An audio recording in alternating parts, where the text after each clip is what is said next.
გამარჯობა, მე ვარ ლიზი ქათამაძე და ეს არის გადაცემა კონსპექტები და დღეს ჩვენ სტუმრად გვყავს მედია ტაბატაძე. გამარჯობა. გამარჯობა ლიზი. სასიამოვნოა თქვენთან სტუმრობა. ჩემთვისაც ძალიან სასიამოვნოა. დღეს ჩვენი თემა იქნება AI და სამუშაო ბაზარი და დავიწყოთ ამ თემაზე საუბრით. პირველი კითხვა იქნება, როგორ ცვლის პროფესიებს ტექნოლოგიები. აი, რა პროფესიები გაჩნდა ბოლო 10 წლის განმავლობაში, ინოვაციური პროფესიები?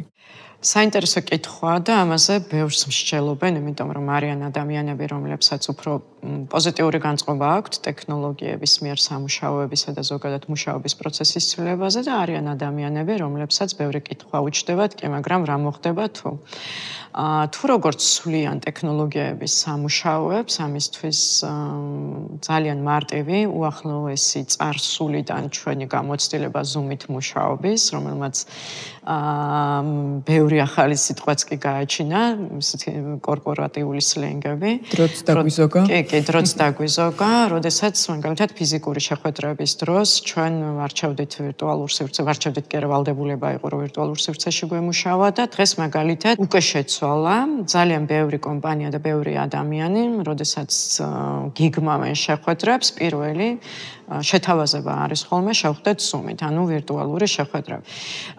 ეს მაგალითი გამოგვადგება იმისთვის, რომ გავიაზროთ, რა შეიძლება შეცვალოს და როგორი იყო თუნდაც წარსულში ტექნოლოგიების გავლენა სამუშაო პროცესებში. კიდევ ერთ საინტერესო მაგალითი შეგვიძლია გავიხსენოთ, როდესაც ადამიანები უფრო მეტ რამეს ვაკეთებდით, მაგალითად ფურცლებზე, წერდით, ან ხელით სამუშაოებს უფრო მეც ვასრულებთ, მაგალითად მე პირადად ბაინდერებთან მქონია ხშირად ურთიერთობა რაღაცა ჩანაწერის ან ინფორმაციის მოსაძიებლად და თანამედროვე ადამიანებში და თანამედროვე ადამიანებისგან მაგალითად ბევრ paperwork-ს, ანუ ქაღალდებთან მუშაობას ვეღარ ვნახავთ და პირიქით გვიკვირს კიდევაც, როდესაც ადამიანებს მაგალითად თან დააქვთ ხოლმე რბეული ან ბლოკნოტი რაღაცეების ჩასაწერად. სამუშაო პროცესშიც ესე არის. ზოგადად ტექნოლოგიები უფრო მეტად პოზიტიურ გავლენას ახდენენ, თუმცა ჩვენ ცვლილებები რო არ გვიყვარს, შეიძლება დარჩეს ნეგატიური გამოცდილება და რა გავლენასაც ახდენენ, ეს არის მთელი რიგი რუტინული სამუშაოების ავტომატიზაცია, ახალი სამუშაო სივრცის შექმნა, მაგალითად ხაღალდზე აღარ დავწერთ და Word-ში ან Excel-ში დავწერთ, ან რაიმე software-ში გავაკეთებთ ჩანაწერებს. ორგანიზებულობის შეგრძნებასაც. კი ბატონო, უფრო მეტ ვასწრებთ, პროდუქტიულობა იზრდება და რაც ძალიან საინტერესოა ასევე ტექნოლოგიებს, რაც ახასიათებს, ეს არის ინფორმაციის მიმოცვლის მარტივობა, ინფორმაცია სამუშაოსთან დაკავშირებული და სამუშაო ინფორმაცია. რო შევაჯამოთ ტექნოლოგიების გავლენა სამუშაო, საერთოდ ადამიანის მუშაობის პროცესზე, მიზნად ისახავს და ასეც ხდება გაზარდოს პროდუქტიულობა, რადგან გააუმჯობესებს, ამარტივებს ბევრი და განსხვავებული საქმის გაკეთების პროცესი. აი, როგორ შეიძლება AI დაეხმაროს კომპანიას კანდიდატის შერჩევის დროს? AI-ის დახმარება კანდიდატის შერჩევის პროცესში უკვე არსებობს სხვადასხვა software-ები. საქართველოშიც არის ხო უკვე პრაქტიკაში მუშაობენ 2 თუ 3 კომპანია, შეიძლება მეტიც, ჩემი ინფორმაცია შეიძლება ძველი იყოს, მუშაობენ იმისთვის, რომ მაგალითად რეკრუტინგის პროცესი იყოს ავტომატიზირებული. ხა რეკრუტინგის პროცესის ავტომატიზაცია მანამდეც არსებობდა, AI არ არის მხოლოდ ChatGPT, ხომ? ეს ალგორითმული AI-ც არსებობს, მანქანური სწავლება, რომელიც დიდ მონაცემებზე დაყრდნობით აკეთებდა პროგნოზირებას, რაღაცა რა მოხდება. რეკრუტინგის software-ებიც პირველი თავის ასეთი იყო, მაგალითად დიდ მონაცემებზე დაყრდნობით სთავაზობს რეკრუტერს, რომელი კანდიდატი შეიძლება იყოს მისი ვაკანსიისთვის, მაგალითად შესაფერისიან, რა უნარები შეიძლება გამოდგეს იმ კომპანიაში, სადაც მუშაობს რეკრუტერი. ამიტომაც ეს გამოცდილება რა კი არსებობს და დაგროვდა საკმარისი მონაცემები, ეხლა უკვე არის გენერაციული AI-ის chatbot-ი, რასაც ჩვენ ვიყენებთ, მაგალითად, როდესაც ChatGPT-ს ვესაუბრებით, ან სხვადასხვა კომპანიის საიტებზე შევდივართ, გენერაციული AI-ის დახმარებით ხდება უკვე კანდიდატების შერჩევა პირველადი კომუნიკაციით. ასევე საინტერესო რაც არის შერჩევის პროცესი პროცესში ეს გახლავთ გენერირება სამუშაო აღწერილობების, ანუ ხელოვნური ინტელექტი ქმნის სამუშაო აღწერას და ძალიან კარგია ამ მიმართულებით. ასევე ეხმარება რეკრუტერს როგორი უნდა იყოს მაგალითად ის უნარები, რაც იმ კონკრეტულ საქმეს ან სამუშაოს დასჭირდება და ამ მიმართულებითაც ხარისხიანი დახმარების გაწევა შეუძლია AI-ს. და პირველი კომუნიკაცია, რაზეც ძალიან დიდ დროს ხარჯავენ ხოლმე რეკრუტერები, მაგალითად კანდიდატთან მესიჯის მიწერა, გამოკითხვა პირველი 2-3 კითხვის დასმა, ამასაც გენერაციული AI კარგად უწყება და ამ პროცესის ავტომატიზაციაზეა საუბარი. ამ პროცესის ავტომატიზაცია გულისხმობს, რომ ბევრი სოფტვეარი ან აპლიკაცია იქნება ასეთი, რაზეც მუშაობენ ადგილობრივი და საერთაშორისო ტექ კომპანიები. ეს არის ერთ-ერთი LinkedIn-ი, რომელშიც ჩაშენებულია. ერთ-ერთი LinkedIn-ი, რომელშიც ასე იყო კიდევაც. მაგალითად რეკრუტერი ადულად მიხვდება, ან ბევრი ადამიანი მიხვდება, თუნდაც იუზერი, ნებისმიერი იუზერი, როდესაც გააკეთებს ძიებას სამუშაოს, ის აუცილებლად მოსთხოვს, სად ცხოვრობს, რა განათლება აქვს, რა სფეროშია. ეს არის ალგორითმი, რომელსაც იყენებდა და ეხლანდელი LinkedIn-ი კიდევ უფრო პროგრესირებულია, გვთავაზობს ალგორითმზე დაფუძნებით, ვინ შეიძლება იყოს, ან რა შეიძლება იყოს ჩვენი მომდევნო სამუშაო, ან მომდევნო დამსაქმებელი. შემდეგ უკვე გვთავაზობს როგორ მივწეროთ ან როგორ წარმართოთ კომუნიკაცია რეკრუტერთან და გვთავაზობს როგორი უნდა იყოს ჩვენი უნარები იმისთვის რომ მაგალითად ამა თუ იმ კომპანიის პოტენციური კანდიდატების სიაში აღმოჩნდეთ. ძალიან საინტერესო არის ასევე მაგალითად AI ტექნოლოგიის გამოყენება სამუშაოს მაძიებლებისთვისაც ეხმარებიან როგორი უნდა იყოს კარგი რეზიუმე. ეხმარებიან სამუშაოს მაძიებელს როგორ მოემზადონ ინტერვიუსთვის და ცუდი მხარეც აქვს ამას მაგალითად AI შეიძლება ისეთი რეზიუმე გააკეთოს, რომ ჩვენი წარუმატებლობის მიზეზიც აღმოჩნდეს ინტერვიუზე, იმიტომ რომ ის მეგა მონაცემებს იყენებს და როდესაც ჩვენ ვეტყვით, რომ გააკეთებ ბრწყინვალე რეზიუმე მარკეტინგის სპეციალისტისთვის, ან პროფესიონალისთვის, შეიძლება ძალიან გადაჭარბებულად კარგად წარმოგვაჩენოს და გასაუბრებაზე ეს არ აღმოჩნდეს ჩვენთვის მერე კარგი მესიჯი ან კარგი ქცევა და აღმოჩნდეს რომ ჩვენ რაღაცაები გადავაჭარბეთ. მაშინ შემდეგი კითხვით გავაგრძელოთ ცოტა ამ თემაზე ლაპარაკი. აი ზოგადად AI უფრო შესაძლებლობის მომტანი შეიძლება იყოს თუ საფრთხის?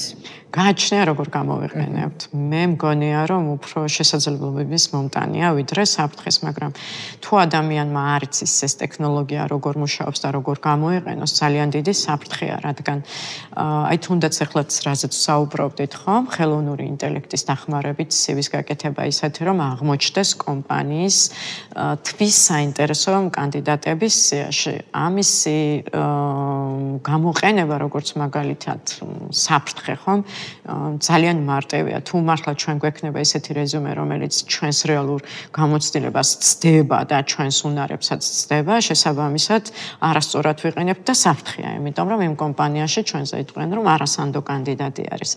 მეორე, როდესაც მაგალითად ჩვენ გვინდა რომ რაიმე ან სწავლის პროცესშიც ხომ დავალება აქვს მაგალითად ან სტუდენტს ან მაგალითად მოსწავლეს და ამ დავალებას გააკეთებინებს ხელოვნური ინტელექტი. ხელოვნური ინტელექტი რა კი გენერაციული ხელოვნური ინტელექტი, რომელსაც შეუძლია ადამიანის ენის გაგება და მასთან კომუნიკაციაში შესვლა და ტექსტის შექმნა.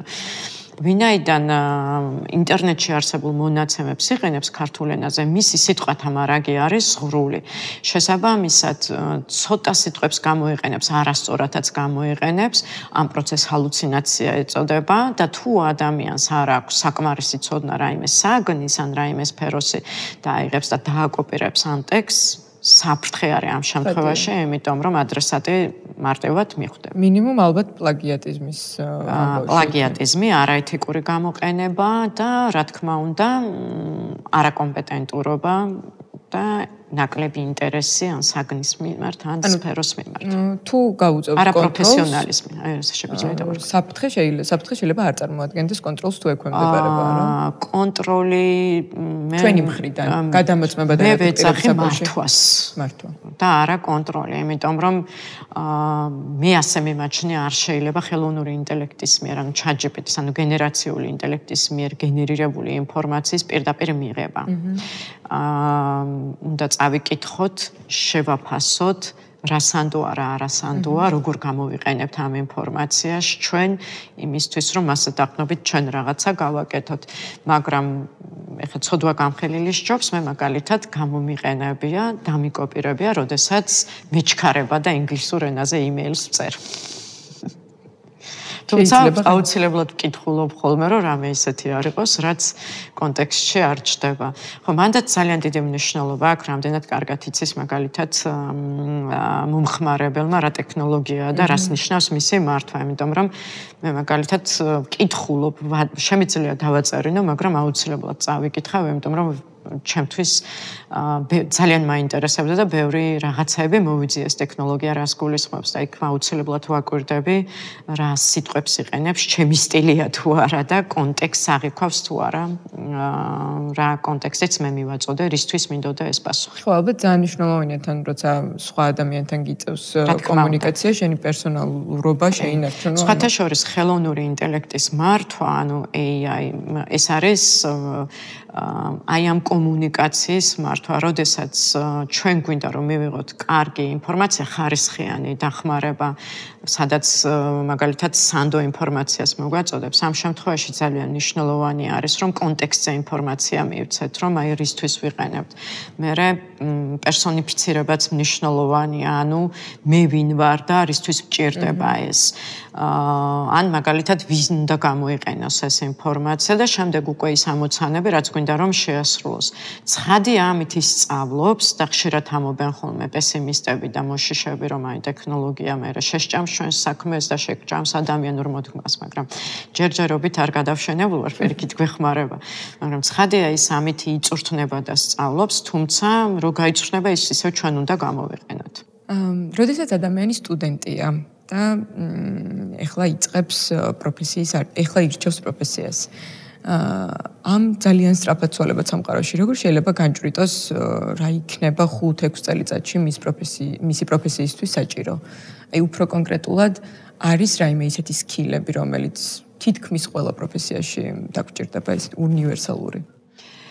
გეთანხმებით, ძალიან რთულია ეხლანდელ პერიოდში განსაკუთრებით, მაგრამ თუნდაც რომ დაუბრუნდეთ ამ ხელოვნური ინტელექტის ტექნოლოგიას, ამ ტექნოლოგიასთან მუშაობა რა უნარებსაც მოითხოვს, ის უნარები ვფიქრობ, რომ არ შეიცვლება, იმიტომ რომ რა კი ასეთი ტემპით ხდება განვითარებაც და გავრცელებაც, ძალიან მეეჭვება 10-ან 15 წლის შემდეგ ხელოვნური ინტელექტი არ იქნება ჩვენი სამუშაო ტექნოლოგია, პირიქით იქნება და უფრო განვითარებულიც კი, რომელიც ავტომატურად ჩვენგან დამოუკიდებლად იმუშავებს. ამიტომაც რაზეც საუბრობენ და რასაც ვეთანხმები საკუთარი გამოცდილებიდან, ეს არის ისეთი უნარები, რომელიც ადამიანს ადრეც სჭირდებოდა და ახლა განსაკუთრებით.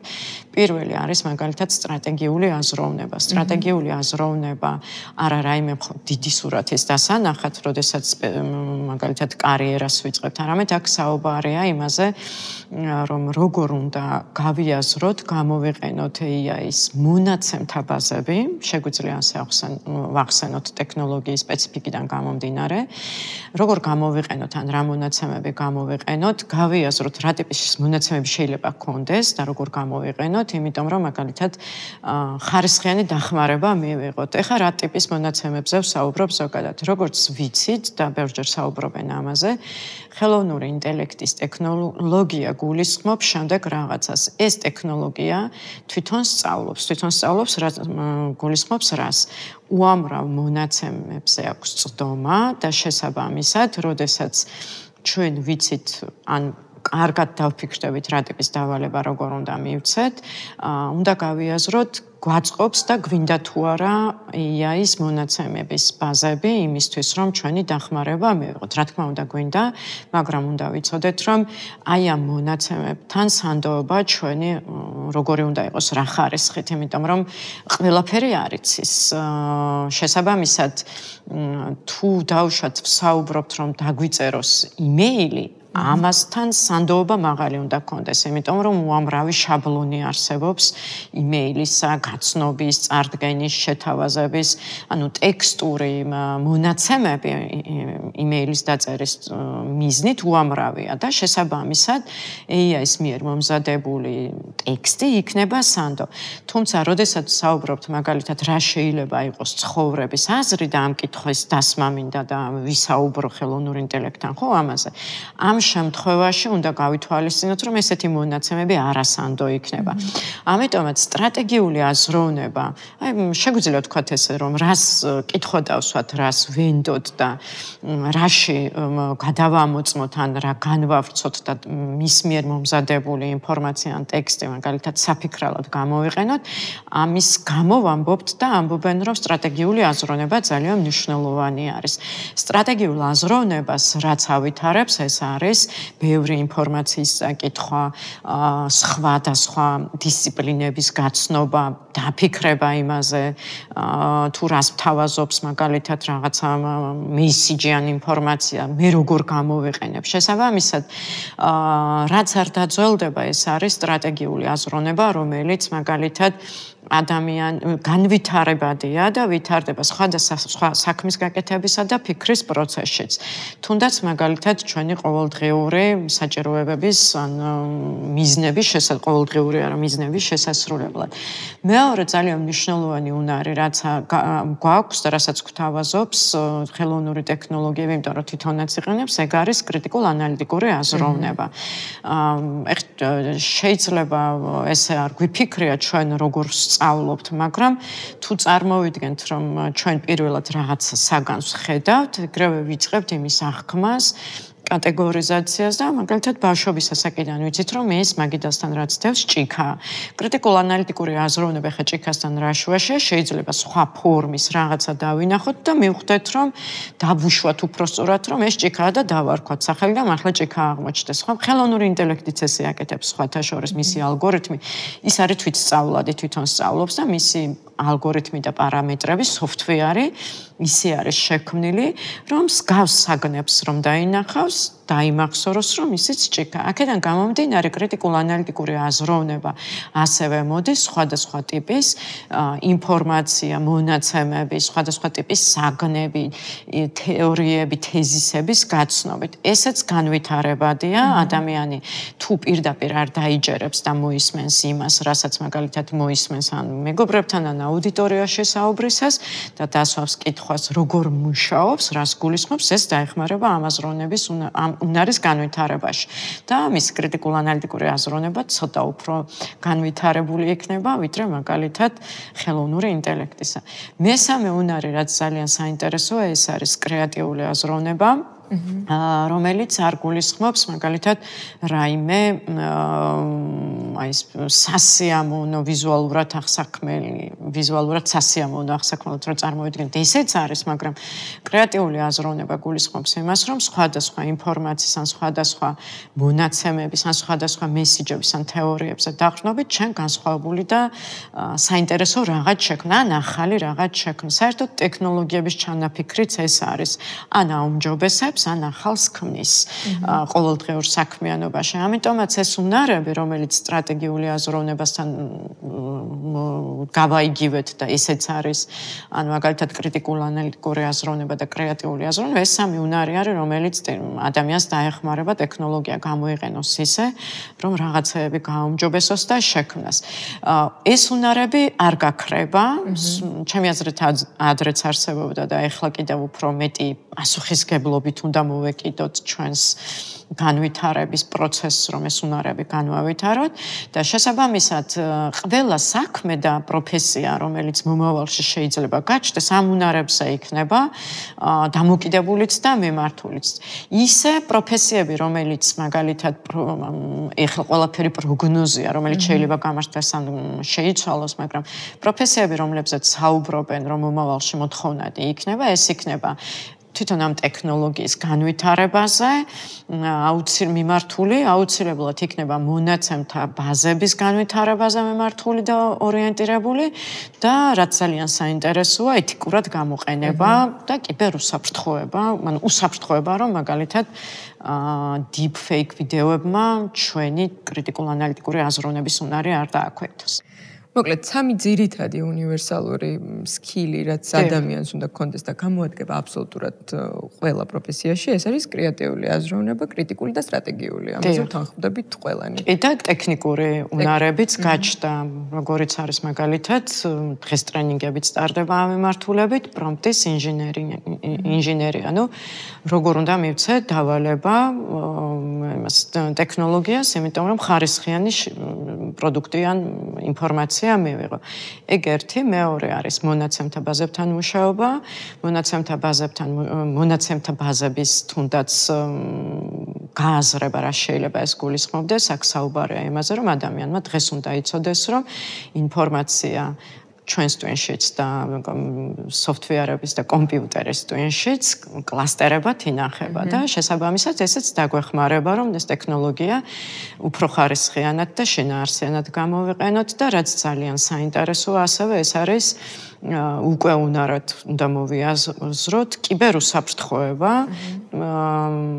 ეთიკური გამოყენება AI-ის და კიბერუსაფრთხოება, ესა და იმას ვიზავდი დავაწყვილებდი ჯერ, მაგრამ მე აუცილებლად უნდა გაიყოს, იმიტომ რომ რა არის ის ინფორმაცია, მაგალითად, რაც შეგვიძლია ჩვენ გავუზიაროთ, ან რა კითხვა დავსვათ და როგორ გამოვიყენოთ, რომელიც არ შეიძლება იყოს სხვისი ნამუშევარი და ჩვენ დავისაკუთროთ, რასაც დღეს ედავებიან მაგალითად AI-ის შემქმნელ კომპანიებს, რომ იყენებს სხვადასხვა წიგნებს, ავტორებს, სტატიებს და შესაბამისად ეთიკურობაზე საუბარი აქედანაც მოდის, ეს ერთ-ერთი მიმართულება და კიბერუსაფრთხოება სხვათა შორის ძალიან მნიშვნელოვანი უნარია დღეს, იმიტომ რომ ხელოვნური ინტელექტის ტექნოლოგიები ისე ვითარდება, რომ მაგალითად შეუძლია ადამიანების გარეშე მუშაობაც და რაიმე სპამი ან სკამის მსხვერპლი არ გახდეს ადამიანი და მისი სამუშაო სისტემა. მაგალითისთვის ამ ნათქვამს გავამყარებდი მეილებში სპამის დეტექტორი სოფტვეარი, ესეც AI არის, უბრალოდ ადრეული თაობის. აიცით რა მაინტერესებს?